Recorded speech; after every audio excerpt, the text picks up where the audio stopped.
even though everybody wants to be a dentist, there's also it can be challenging, it can be difficult, and which can deter a lot of people from applying to dental school.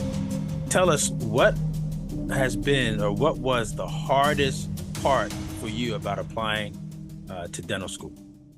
Yeah, so I would say, in terms of applying to dental school, the hardest part is probably your undergrad experience. Don't I would say, yeah, your undergrad experience is definitely probably your hardest part. Those classes, those orgo-chemistry classes, the general chemistry classes, the cell bios, the harder biochem classes. I think those are all probably the hardest part, in your matriculation in getting to dentistry. But I would say in terms of the application process, the hardest part is probably trying to organize all of the essays that you have, your personal statement, and getting that together. Um, and just trying to tweak the essays to one, fit the word count, and also get what you have to say in at the same time. But yeah, then also just keeping track of them all and making sure they all get the proper attention that they need when you're still trying to uh do your other parts of your application and you have other things just going on in general. I would say the essays can get a little bit crazy, especially if you're applying to a lot of schools. But the hardest part you'll find is definitely that those 4 years before you go to dental school. But if you buckle down, I think that you'll find yourself at ease when it comes to that application process. Right. So the hardest part being preparing for those 4 years, or those 4 years of preparing for making sure you have all the prerequisites. Got Yes. it. Got it. Good. Dental school is a career that some have planned a lot of time to achieve, right? To become a dentist. Some have planned it for 2 years, 3 years, but some people have even planned it for 8 years. 8 years. So stay tuned as we talk to a new D1 who's getting ready to start his first year of dental school. We'll tell you where in a minute. Just want you to stay tuned so that we can talk about how he got into dental school and his journey through to dental school as a pre-dental student. Stay tuned. Hey, this is Dr. Darwin, your new dentist coach. Hey, look, it's residency time. It's residency application time. And the biggest question that a lot of people have is, how do I prepare my application? So look, if you're struggling in getting your information together, your CV, your personal statement, or you're ready but not prepared for your interviews, reach out to me ASAP, right? Through my group, Dental Residency Headquarters, we can help you. We can help you get ready for this residency cycle so that you're able to do this. We want you to match into residency cycle this year, all right? But you got some work to do. If you need some help with that application, shoot me an email at newdentistcoach@gmail.com. newdentistcoach@gmail.com. And through our program called Get Into Dental Residency, we can help you. We can help you, but you got to hurry up because residency application is right now. It's right now. So shoot me an email right now. All right, let's get back to this episode. Hey, this is Dr. Darwin, the new dentist coach, with another episode of Ask Dr. Darwin on the New Dentist Podcast Show, where we talk about getting into dental school, getting into residency, and then life as a new dentist. Guys, be sure that you continue to follow, like, share, and support the channel. You can support us by joining. There's some merch you can get also, but also you can help us by spreading the word, sharing this content as a resource. This content is disseminated out to you for free because we want to help you get to your next goal, and that's becoming a healthcare professional and being an oral health consultant to many people in your communities and also in your cities, in your neighborhoods, and in your states. So please share the content. Sharing is caring, right? Also, be sure to stay all the way through so that you're receiving all the content. Take notes and push pause, go back, rewind, take some more notes, right? That's the beauty of being able to listen and watch these episodes. Also, this episode of Ask Dr. Darwin is being brought to you by Dr. Darwin on Demand, right down here. Dr. Darwin on Demand, the ultimate resource to help you achieve your goals in getting into dental school. It serves as a platform for mentorship, accountability. We have some monthly masterminds, all designed to help you and support you on your journey to becoming an oral health professional. For more details, go down below, right down here, Dr. Darwin on Demand. So today we have a special guest from ATL. Sir, yes, sir. ATL, one of my favorite places to visit, and especially for the annual dental convention that's always down there, the Hinman Dental Convention. But also because we have a lot of classmates that are down there now practicing dentistry. And we have a lot of dental students all throughout the country that are from the ATL that are going to different places in North America for dental school. But today we're joined by a special guest who just got accepted into the class of 2027. Zion Johnson, how you doing, man? I'm doing well this morning. How are you? Good morning. Good morning. I'm good, man. I'm good. Not as good as you. I remember that feeling of getting accepted and then getting ready to transition into that D1 year. We're gonna unwrap all of that today. And let's get started. So first, before we get started, let's share a little bit more about you. Tell us a little bit about yourself, where you're from, and how you got into the things you did prior to getting into the class of 2027. And we'll hold off to the end to tell everybody where you're going to be going. Okay. So good morning, everyone, or good evening, wherever you're tuning in from. My name is Zion Johnson. I'm from Atlanta, Georgia. Born and raised here. I attended private school in high school before I attended Morehouse College here in Atlanta. And I'll actually be taking my flight up to my school and moving in just a few days here in 2 days. But I've always been someone who was interested in science and also just healthcare and what that meant. And so I've always, I was as a kid, I was always in the dental chair. Had a crazy underbite. And so I had to go to the orthodontist. I was at the dentist getting teeth pulled. Matter of fact, I had to get my front two teeth pulled actually. So I was always at the dentist, and it was something that I had to get used to very quickly as a youth. And so I was always comfortable, and it was odd for me because I was so comfortable at the dentist, but so uncomfortable at the doctor. And I think that was where I kind of found that, maybe this is something that I could do as I got older. And so Yeah. I always had dentists who looked like me. All of my dentists went to Meharry. My parents went to Fisk, so they had that Fisk Meharry connection is real. And so they always made sure that I had someone treating me that knew best for me. And so I think that also played a huge role in me attending dental school and really pushing that for myself. So Yeah. So it sounds like, your why, as far as why dentistry, really was based off your experience as a kid and then your exposure to dentists that looked like you. absolutely. And I wanted to emphasize that because there's some, very significant studies and thoughts related to how seeing professionals that look like you in the careers that they are in, how that can lead to and actually greatly influence the things that you may want to do as a younger adult, right? Seeing is believing, especially when you see someone that looks like you and you're understanding and learning about what they do as a career. So that is so very much key.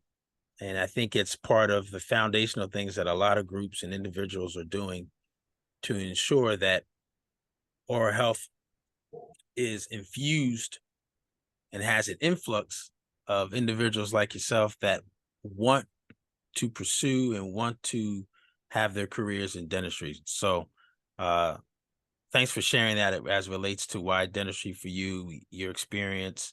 Were there any other things that kind of pushed you along the way that like reconfirmed that dentistry was what you wanted to do? Most definitely. And it's funny because it actually came in my senior year. I think this was like this was the that cherry on top of, I'm doing this. I had a marketing class. I was a bio major, so I had finished all my prerequisites, et cetera, et cetera. And so I was able to take a marketing class. And ironically, the case study that we were posed with was, it was a Colgate study, or a Crest study, excuse me, and basically trying to understand how they could win over a larger portion of the Hispanic consumers, because they felt like they were dipping in that. And through that research, I had found that that Hispanic and or yeah, in that specific case study was Hispanic children who had a higher rate of tooth decay in a specific town somewhere in Colorado.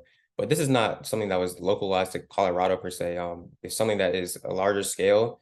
And me being Honduran, and also African American, I think that having both populations with worse off dental care was, for me, was alarming, especially because the mouth is connected to everything, and that's really the first telltale of your health. So knowing that, I was like, there's no way that I can sit here on the sideline and not, try and jump in this game some way, somehow, and do my part in order to make sure that that we can somehow slow these rates or just get the word out there and help these people, and help my people specifically make sure that we're informed and getting the proper care that we need. So Yeah, that good point. Yeah, good point. And a lot of that being informed and understanding what's happening is understanding that dental decay and dental caries is the number one chronic disease in children that can be and is preventable, yes. right? It's number one chronically, more so than asthma, and some of the other uh, things that conditions that a lot of children can suffer from. So Hmm. that's why oral health matters as well. What we want to know now a little bit is talking about, now that you've decided to go into dental school and apply, you got to do that. You got to apply, right? Your application process. So it sounds like, you knew, and like I said, it's been 8 years in the making. So that's 4 years of undergrad plus probably at least a year or two, at least 2 years as a high school student, and maybe a year. I think you said maybe a year of a gap year, but you filled in that gap with preparations and getting your application together. But let's talk a little bit about like when you started, because people may have misconceptions as to when's the best time to start. That's what they should do in case they are not 100% convinced by their sophomore year of college or something like that. So share a little bit about your journey related to your application process and when you started and how you started to put together your application. Yeah, so I would say I I started a little bit later than I would have liked, and then I had been kind of advised to start. Um, I know everyone says to get in the application by, I believe it's June 1st when the application opens, or try and start it then at least, and get it in before the end of that month. Um, because those admissions officers are going to be reading a lot of applications and stuff. So you want to definitely get your application in ahead of time. But personally, I was still shadowing. Once I graduated in May of 2022, I knew that I was going to take a year to kind of shadow and get the experience that I needed in order to make my personal statement really, really strong. Um, and so, yeah, in between, like, yeah, I would say it was May and May and through like June, July, end of July, I was shadowing, soaking all the knowledge in, knowing that I was gonna like take this and take it to my personal statement and really nail that down. And so I would say I started around like I started getting my personal statement together before I started the application process, but I started my application itself, I want to say September, and I was done by the mid-October, and submitted. But yeah, I would say get that application in as soon as you possibly can. Right. It'll get a weight off of you. Okay, so you started right after you graduated because you already knew that you were going to be taking the year after graduation to um continue building your candidacy, which means building your application. Yes. So you started with your personal statement first? I did. So I started my personal statement before I had graduated, actually. I started that probably in around March, March of 2022. Um, Mm-hmm. but it was really piece by piece. I was kind of building it because I knew I wanted to make sure that everything was crafted really well. And I also hadn't shadowed yet. So the personal statement took a little bit longer. But it was at the end, it was very cohesive, and I felt like was part of the like a very big reason that I was able to get interviews and acceptances for some of my schools. Um, just having that personal statement down and really understanding why, and being concrete in my reasons as to why I felt like I was a good candidate at whichever school I was applying to. Um, but yeah, I definitely started in March or so. And it went through a number of edits, to get it. Of course, you got to tweak it. You got to Oh, tweak it. Did you have help? Like, many schools have pre-med tracks, undergrad, and with that comes pre-med organizations that are filled with other future physicians. I'm not going to say doctors because pre-med, just like pre-dental, both are doctors. A dentist is a doctor. A physician is a doctor. So, lots of times there are, those groups that are in abundance, and there's a lot of students that are in that pre-med society or that group. Was there a pre-med or a pre-dental group that was at Morehouse or any of the surrounding schools there that you utilized and tapped into for help and assistance? How did that work for you? Was that part of your experience as well? oh yeah, most definitely. Most definitely. So the Office of the Careers and Health Professions, we had a pre-med club, and we also had a pre-dental club as well. Um, And so the pre-dental club would have host a number of meetings just to get people into or get people to come out and meet some of the reps that might be there, or even just come in and just learn about what we needed to be doing at that moment in order to make sure that we were getting to dental school at the end of our 4-year matriculation at Morehouse.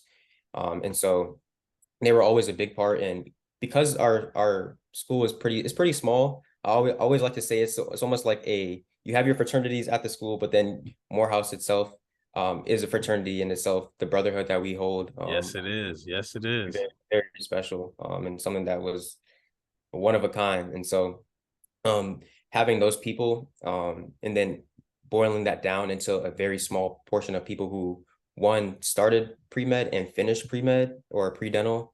And so even then I had that right there in itself was a network of people that I had that I had, and I know, we had each other in that process, and just ensuring that we were taking the right classes or whatever it may be, just staying on top of each other and making sure that we were holding each other accountable. So Yeah, that that's key. That's key because you don't want to be doing this process by yourself. And if you have access to groups, individuals, and other resources, you've got to utilize those. I run into several dental students or pre-dental students that know nothing about, or maybe don't even have a pre-dental group, or they don't have an office of career and health professions, or if they do, there's no one that knows or is knowledgeable about dentistry. So we're looking to change that all throughout the country. and also student groups like the Student National Dental Association, SNDA. I just wanted to shed the light and share some more information about how all of this is connected to your application. Not only your starting of putting your application together, but also resources that are going to help you, that you must be tapped into, and especially through the HBCUs. There's been a strong push over the years to really streamline the connections between all of the HBCUs, especially those that typically have strong numbers or high numbers of those wanting and pursuing health profession careers, right? And more specifically, dentistry. So groups like I said, the SNDA, Student National Dental Association, I did Pipeline, which stands for Increasing Dentistry. I'm sorry, Increasing Diversity in Dentistry. I did IDID, and either one. There's also one out in the West Coast called DID, which is diversifying diversity in dentistry. All of these are examples of pipeline programs that have been developed over the years to help you with this process, with this journey, right? To become a dentist or a specialist as a pre-dental student. So just spending some extra time to let people know that you must tap into these resources, both at your undergrad through clubs and organizations, but also outside of your school, especially if you're forced to, because there's not a lot of resources maybe at your school that and individuals that know about dentistry. They know about medicine, they know about pharm, they may know about nursing, but not as many are aware about the pathway to dentistry. So this is why you must tap into these external groups and resources as well. Another thing that people do as far as tapping into resources is related to a test that everyone has to take. That's a beast. Yes, I think you know already where I'm going with this. So the DAT, everybody, DAT. So for those of you that don't know what the DAT stands for, dental admissions test, similar type of test that people take when they go into law school, the LSAT. Same thing with the medical school, the MCAT as well. And I think there's a pharms exam, and there's also a nursing exam. And I saw you shaking your head, man. I know I don't want to bring it up, but I got to bring it up. It's part of the process, right? It's part of the process. So share, your experience with the DAT, how you prepped for it, and any tips that you have for people who are getting ready to take it maybe next week, or they schedule their time a month from now. How did you prepare for the DAT? Yeah, so for me, the DAT, I started with DAT bootcamp. I purchased that, and I would go. Well, I always had two study sessions. I would have one in the morning early, probably around like 6 or 7 o'clock. I'd get up, go study for 2 or 3 hours, and then go about my day. And then later on, I would come back and study again. But I would always, one, have a schedule, and then two, so I had DAT bootcamp, and so I would print off all the notes, print out every single worksheet that they had and the practice problems. So I'm going through the different online portions as well that they have for you, almost like the lessons that are supplemented with, like I said, the notes that I printed off. And so I would go through the lessons and then review, and then do some practice questions. And I would try and divvy up the time between each section. But of course, because the sciences are so large, that often took the bulk of my time, where I didn't focus as much on the PAT section, which is the perceptual ability test. So kind of like trying to identify what a shape would look like three-dimensionally without seeing the whole shape. And so between that and the math section, the quantitative reasoning is what it's called officially. Those two sections I didn't spend as much time on as I would have liked. But you know, the bulk of everything is that science section. So I was always focusing on that. And I actually took the DAT twice. The first time I want to say I took the DAT in the summer. It was a summer test. No. First test was actually I want to say it was a December test. No, it was. I'm sorry. It was that summer test. That was my first one. My second one I took in December of 2021 before graduating in 2022. But yeah, so that if you're not ready, I would say for the DAT, you can always push your test back. It does cost the closer you get to your date, but if you're not prepared, do not take your test. You just save yourself. You Be prepared. be Be prepared. prepared.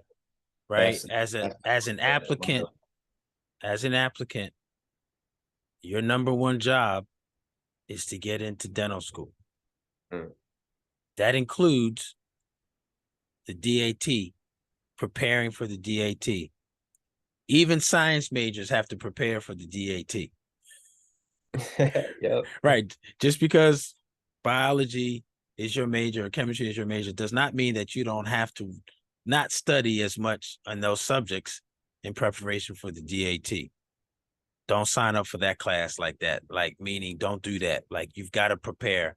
And if you haven't taken the DAT before, which everybody who's applying to dental school for the first time probably has not, you are not an expert in the DAT. So you need to get some help. And there's different modalities and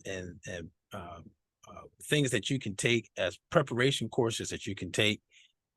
Student Dr. Zion mentioned one, but there's several others as well. And be sure to listen to the other journeys in getting into dental school from some of the other students and who have also shared the things that they did. You know, some did not just use one, maybe they used 2 or 3 different prep courses based on their learning style and based on the areas that they needed to work on is a little bit more than others. But at the end of the day, like you mentioned, Doc, you got to prepare. You got to prepare. Ideally, you know, you want to take it, be one and done.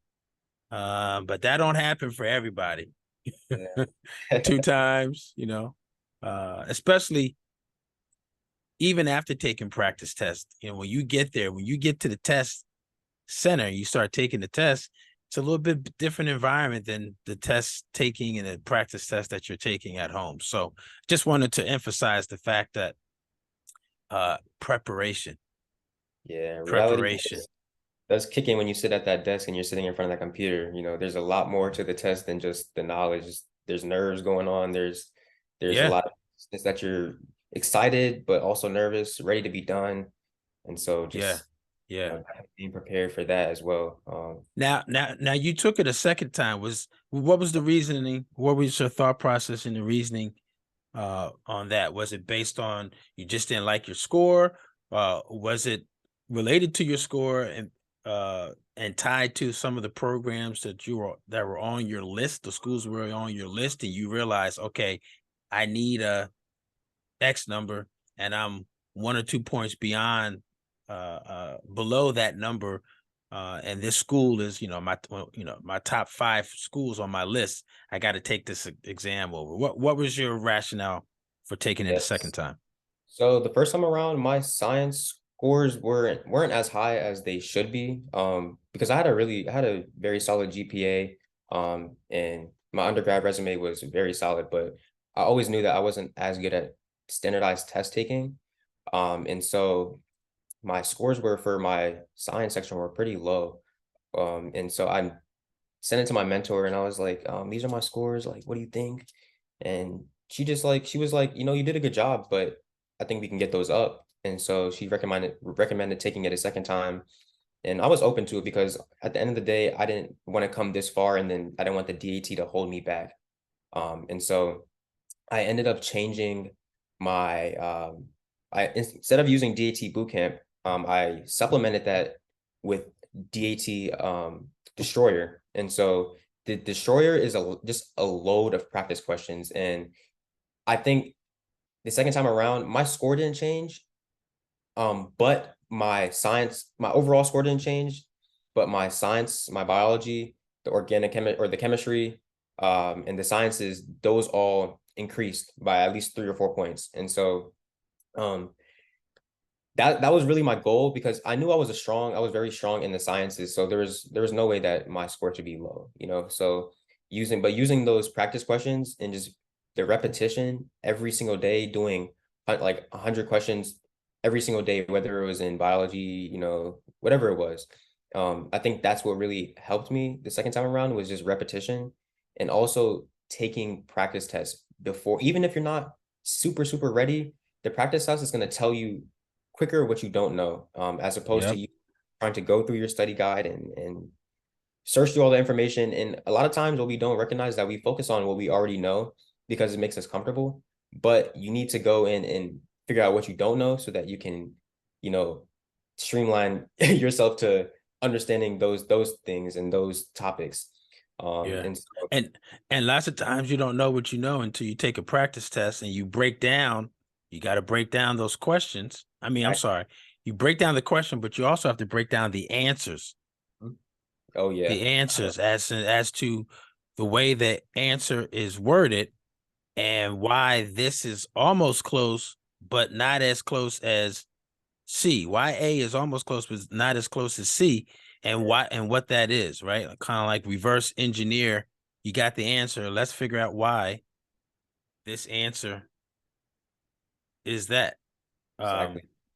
so shout out to Boot Camp and Destroyer. No, they are not sponsoring this video, but Boot Camp, Destroyer, come on, holler at us.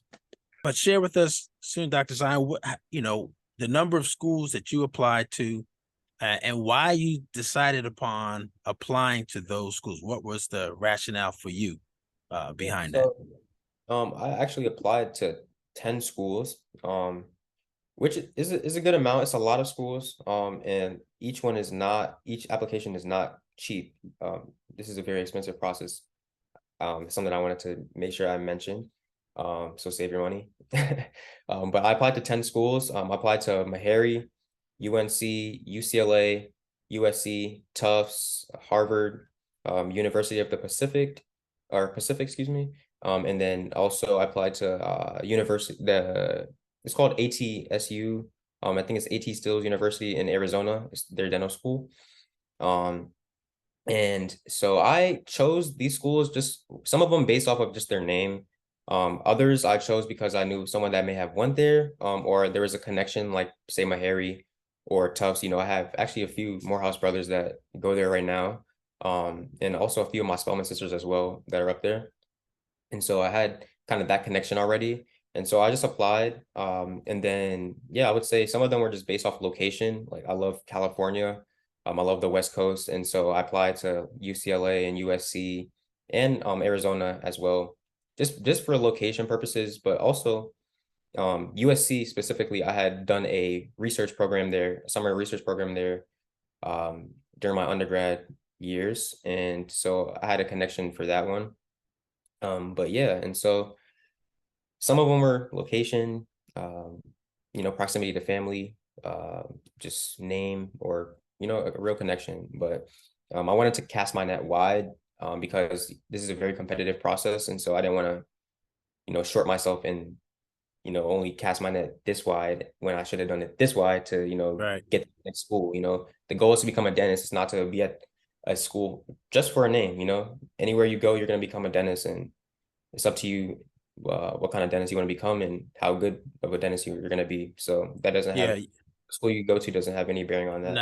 No. And most patients are not going to ask Dr. Johnson, which school did you go to? I mean, they may. The more important question they're going to ask is, how long you been doing this? Right? Not necessarily the school, but you know, how long you been doing this? So that's Or- key. That's key. Now, the question about schools is another part, because this is a big buzzword and a situational thing that many students, when they're applying to schools, but also when they graduate, and that's tuition cost.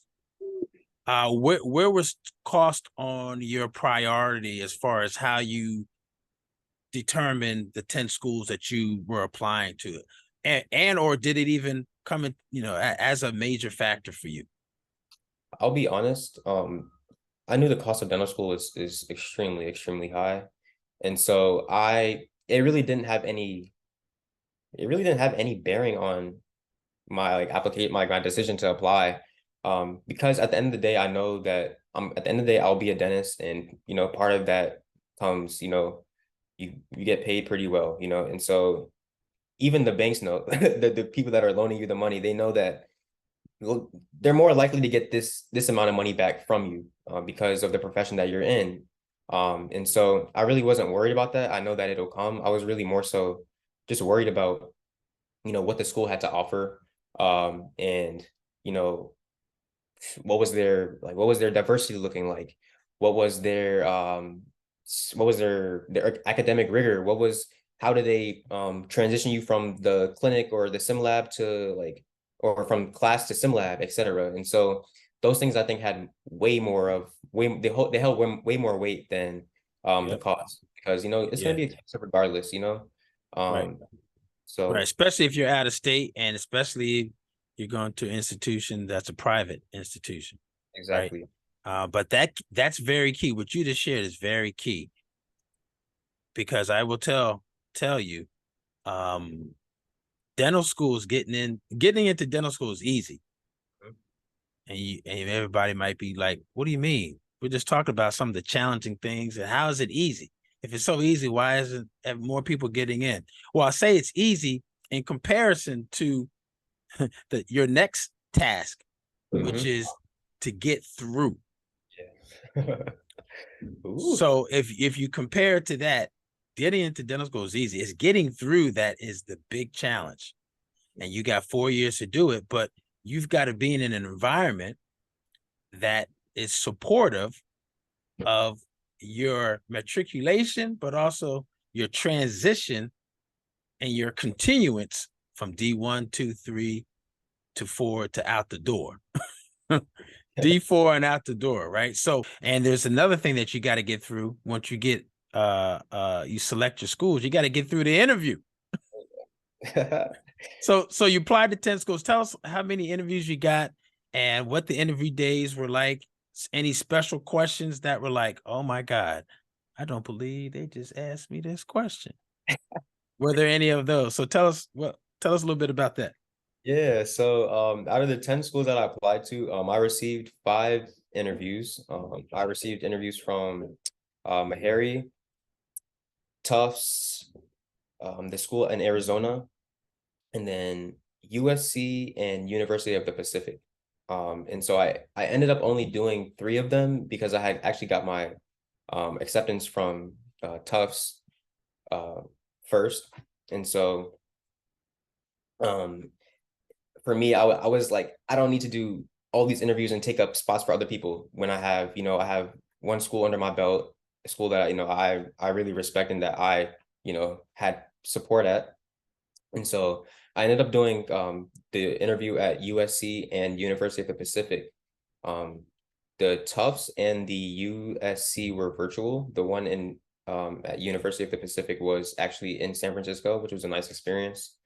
But like I said before, I was so or I was telling Dr. Darwin before, I was so like concerned on what they were gonna ask me, and like everyone always told me it's a dialogue. It's a dialogue. Like as long as you know yourself and you know what you're about and what you bring to the table, then it'll be a dialogue. And so in my Tufts interview, which was my first one, she just asked me about like, who am I? That was probably the first question is, so like, who are you and why dentistry? Um, and so nailing down that was key. And then from there on, it was really just about, one, what was your undergrad experience like? What kind of things did you learn? And how do you feel like, or what do you feel like you'll be able to bring to our school? And so those were like the questions that I would say really guided the rest of the interview. It really was a dialogue, and I know that's probably not the answer that a lot of people want to hear, but like just know yourself, know why dentistry, and really know yourself. What are your passions? What do you care about? And be expressive of that, and make sure that they, at the end of the day, they feel like they know who you are, even though it may be through a screen. Make sure they feel like they know who you are and how you can fit into their environment and what you're gonna Yeah, bring. And right. also bring questions, because you don't have all the answers. So make sure you do a deep dive on whatever school's page that you're looking for. Do a deep dive. I don't mean look at what it says. Really click every single link that you could get to the last final link, and Yep.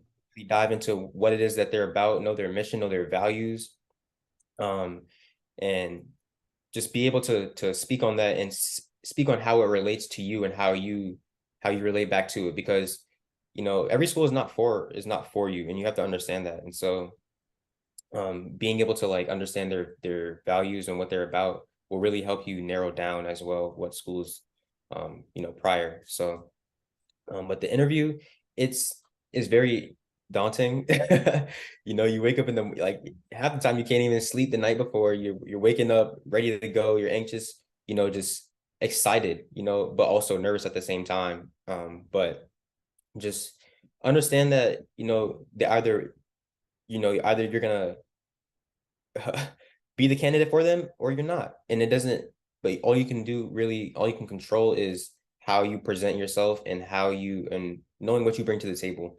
But if you got to take a few deep breaths before your interviews, and even during them, everybody gets nervous before them. So just take your deep breaths, collect yourself, be honest. If you need to say, I need to think about something, you can say that.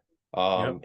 And 9 times out of 10, they're gonna understand that, because this is a very high stakes interview. No Yeah. matter how Yeah. you slice it or dice it, it's a very high stakes interview, and so they understand that you want to present yourself properly so that you can get to that school, if that's where you want to And go. and make sure you practice presenting yourself, which means preparing, which means Yes. preparing beforehand, right? Yeah. Yes, you may have the gift of gab and you're a conversationalist, okay, but you still got to practice. Mhm. Um, you got to practice not only telling them what you want to tell them, but how you tell them, how you present. Are you looking eye to eye to everyone that's in the virtual space, but also in the room, right? Your job is to get into dental school. During that interview, your job will be to give them every reason why they must accept you today. Because you only get one interview, meaning you only get one interview day. So whatever you are doing during that time, you have to convince them or give them every reason why they must select you and add your name to the offer list. That's your job. So, That is that is your job. All right. With that also, one of the things that a lot of people have been talking about is there are some tough questions.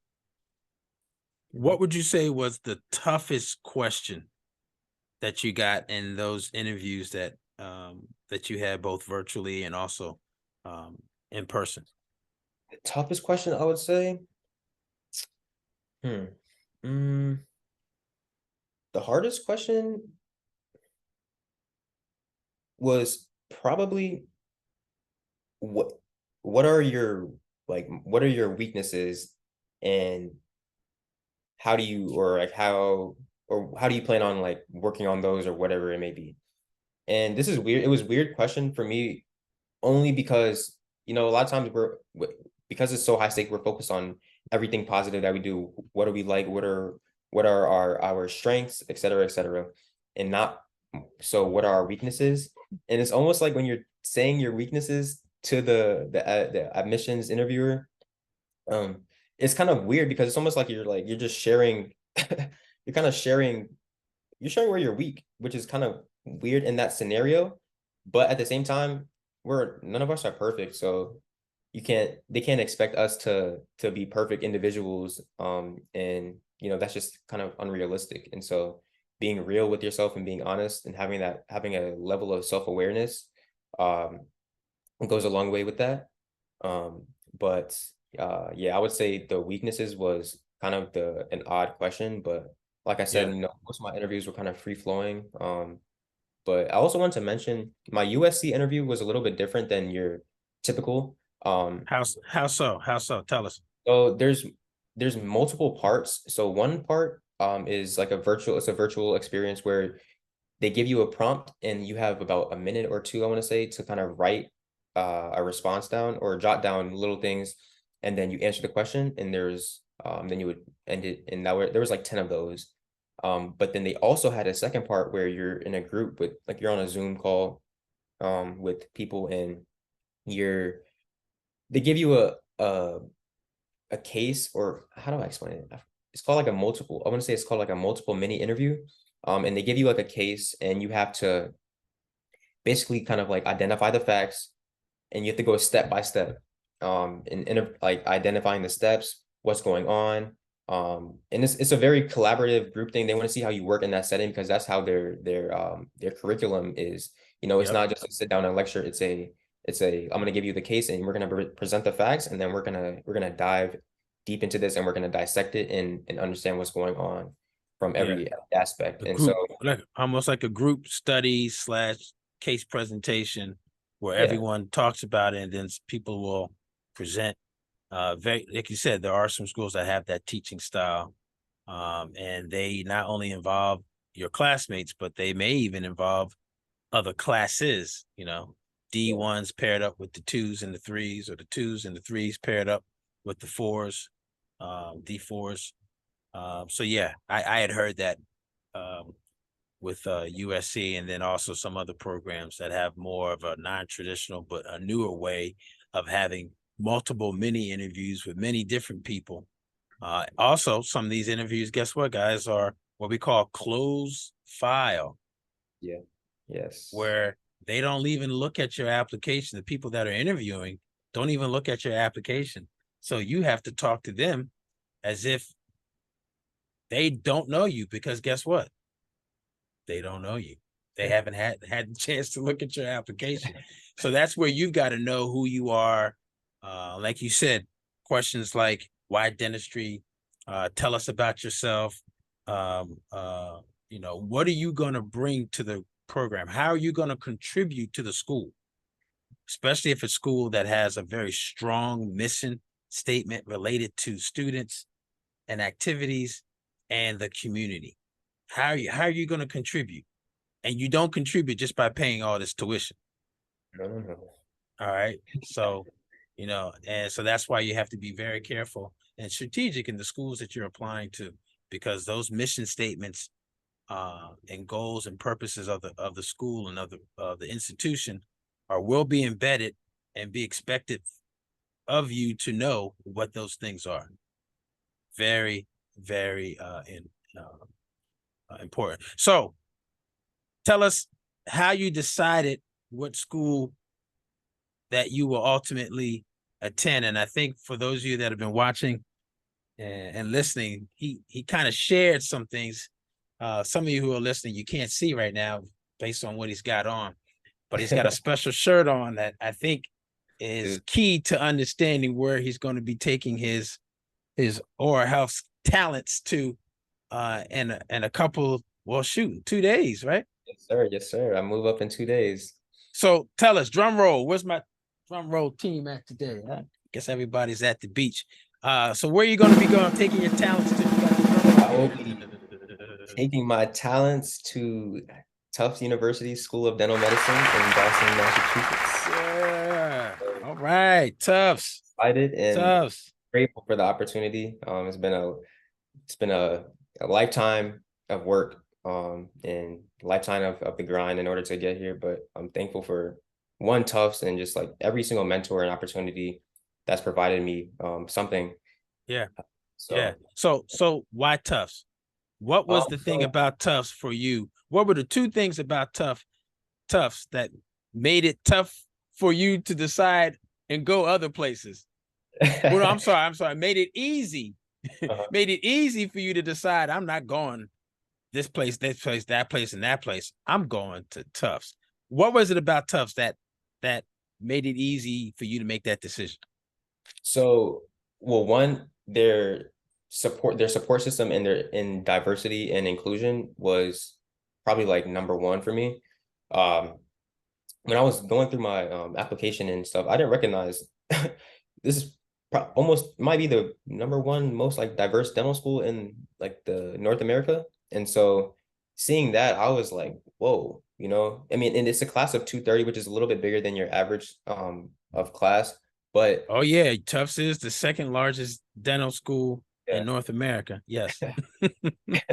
And so I would say diversity and inclusion was definitely number one. Um, and the support, um, having people there already, and then two, support on the academic side. You know, a lot of people that I spoke to there, they would always talk about like there's schools here that or there's schools around us that, you know, if you fail a class or if you're not doing so well in a class, like they may just bounce you back to the year before or they may make you repeat. And so I was like, whoa, that's crazy. But they were like, but not here. Like here, they're gonna make sure that they're taking care of you. Like if something's going on, you can walk up to the office with the admins and explain, and they're gonna hear you out, and they're really like student first. Yep. And then also Good. like on the academic side, the academic like remediation, I believe it's called. And if you need to like redo a class that you may have not got the grade that you needed, you're able to do that. But they're, you know, not all schools do that. And so knowing that, I was like, I don't, I'm not even gonna put that in the air that I would fail a class, you know. But you know, dental school is tough, and so things happen. And so, you know, if worst case scenario something happened, you know, I knew I would have the support system behind me to, you know, Yeah, keep propelling me towards that finish line of being a dentist. that's And right. so, That's the toughest part yeah, about yeah. Tufts and other schools, right? Getting through. So you Oh need yeah. that support. Two quick questions about Tufts. Tuition. What's your tuition? What's the cost of the first year going to be? Yes, I believe the first year it's either 140,000 or 144,000, I believe. Now that takes into account living expenses as well. Yes, that does. So that's tuition and living expenses. Yeah, that's like I would call it the out the door, you know, Yeah, for that semester. You know, that's your price, you yeah. know. So Um, you guys do the math real quick without any inflationary cost being added to it. You're at 560 right there. yeah, Second thing, as we mentioned, Tufts is the second largest dental school with each class about 230, 220, second only to NYU. But you also have a number that's unique in its student population that is off the charts. And I'm sure you're going to probably be one of these individuals in this upcoming class of 2027 that will probably be the largest Black student population at Tufts yeah, for a class. I know over the last several years, the numbers have been going from 20 to 30 to 40. Last time I talked to a couple students, close to 50 mhm. individuals that look like them in that class. Do you know what the number is going to be for your class of 2027 yet? Have you heard? Have you got any Yes. feedback? I checked a few days ago, and I believe it was at like 35 or 36, but that may not even be everybody. So Yeah, it's close to 40. And it's yeah. crazy. There are some schools where the class size is 70 students or so, you know, so that right there at another school, that's half of the population, you know? Or there are some schools right down the street from you where 40 is the class size. Exactly. Talking about Harvard. Yeah, Talking yeah. about Harvard. It's a small class, right? 40, 45, 42, something like that. So tips. Thanks everybody for going all the way through to this section. This is probably one of the most anticipated part of our discussions is tips, and you've shared a lot already, Doc, which is great. But knowing what you know now, and what would you do different, whether it be application, whether it be school selection, whether it be interviews, DAT. Give us 3 tips for pre-dental students that are applying right now to schools like Tufts, to Meharry, to USC, UCLA, University of Pacific, AT Still, all these schools, Harvard, UNC, Meharry, all these schools that you've also applied to, what are some tips for them, knowing what you know now? Yeah. So one, start your personal statement early, way ahead of time. Have it done well before you plan on applying. And yeah, start, and then also I'm gonna make that one, start your application early as well, or start it right on time when it opens. That's one. And then two, I would say, as you go through your undergrad, always keep in mind that end goal. Always know that if the end goal is dentistry and becoming a dentist, that requires summer programs. So getting on top of that, if you're a freshman or a sophomore, making sure that you're not spending your summer at home doing nothing. Make sure that you're going to a summer program, whether you're doing research, you're getting experience, or even if you're shadowing early, get some kind of something that you can add and something that you can be able to speak on when your time comes for that interview that you're going to get. And then also, because this is a very, very, very expensive process, I didn't even recognize how expensive it was. I would say that it's imperative that you save some money. Save some money. If I was going to give a number, I would say to at least save over $1,000 or $2,000, maybe even more, because the application, each one is it could be almost $200, and that doesn't even include the prep for the DAT or the cost of the DAT. The DAT is almost a $500 test as well. DAT bootcamp is a $500 tag. It may even be more now, and so these things are not cheap. So just plan. Don't get discouraged, and definitely don't let the money be try not, hopefully, I mean, money is a very weird thing, but try not to let it hinder you from getting to where you're trying to go. There's always someone out there that you can, ask at your school, or just find resources to get that. I'm sure there's a number of dentists out here that are willing to help you matriculate. Like, I've had a number of people who were very, very, very supportive of this journey. Specifically some dentists that live here. And so find your mentors, find dentists that you can reach out to, and also find, if you're a student of color, definitely find one of those organizations that Dr. Darwin was talking about a little bit earlier, like a DID or an I did, or any of those kind of organizations, because specifically I did was extremely, extremely monumental in getting me to dental school, because my mentor, she was always on top of us, making sure that we were on schedule and on par with getting to school. And so find those people in your area, and even if they're not in your area, find them, reach out to them, and build a connection. Yep. So you guys, you heard it first. Some more tips about how to get into dental school overall, and even schools specifically like Tufts, right? Start your application early, especially the personal statement. Focus on the end goal, why you're in undergrad. Do the things that you need to do in undergrad: research, shadowing, going to meetings, meeting people, networking. All those things matter. Also, saving money, right? It's an investment in yourself. That means you have to invest in yourself. Instead of asking for X, Y, and Z for your birthday or for the holidays, tell people to give you a Visa gift card with some money on it, so that you can use that to apply for dental school. You can use that for your DAT. The DAT is $525. It might be more than that, right? You got prep courses. All those courses and those preparations require financial and a financial investment. So use that money that you're going to be asking for birthdays, graduation gifts. Tell them you want a gift card so that you can use it for your dental school application. Find mentors. Find mentors. Everybody's not a mentor, and mentors are not for everybody. Mentors can be older, but they can also be your colleagues, same age or same age group, especially those that are already in dental school, right? Tap into those. And the best way to do that is this fifth tip, which is join and be a part of some pipeline programs, the ones that we mentioned, Bridging Smiles to Dentistry up in New York.